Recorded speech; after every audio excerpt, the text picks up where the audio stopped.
Now, one little tidbit that's often done wonders for me on quiz nights is that the second biggest river in South Australia is the Glenelg River, which rises in Victoria and goes into the sea in Victoria as well, but it just ducks across the South Australian border for a little way down there in the southeast.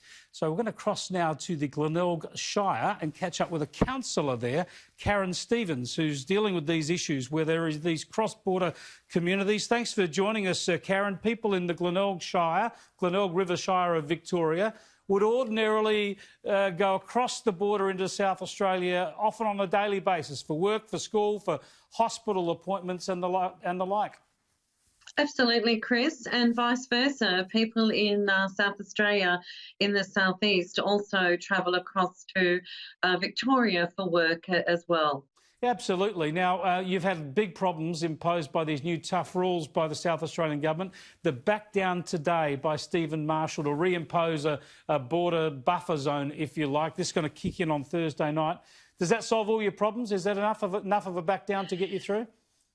It goes back to a little bit of a realistic situation where people can actually cross the border if they need to go to work.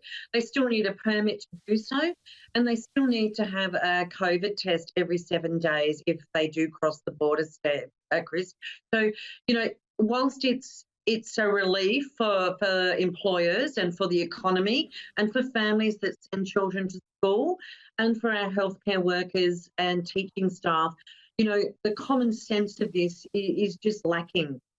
Yeah, it really gets you back to where you were a week ago. It gets rid of the real escalation that came in late last week. But you really want to get back to a situation pretty closely where there's just free travel across there, right? Because this is how your communities operate, and no one who lives in those areas is doing it for fun. You're not crossing there permanently. It's just part of your daily lives.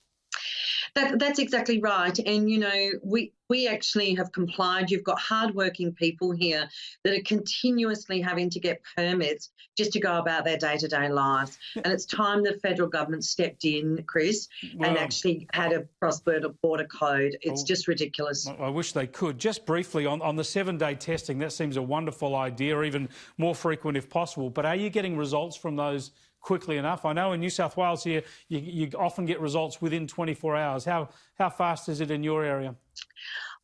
Well, it all depends, because you actually have to go to South Australia to be tested, because you can't be tested in Victoria if you're a Victorian, unless you've got symptoms. But let me point out one thing. That's the slam dunk there, isn't it? That's how silly this is. You have to cross the border to get tested. That's right. And not one person has tested positive. Wow. Yeah, well, keep fighting, Karen. We're following progress, and we're on your side, because we want to see people be able to get on with their lives sensibly without creating unnecessary risks. Yeah, thanks for your support. It's much appreciated. Karen Stevens there from Glenelg Shire. If you ever get to wander down to that part of the world, Mount Gambier on the South Australian side, down into Nelson on the Victorian side, beautiful, beautiful coastline, great place, great people.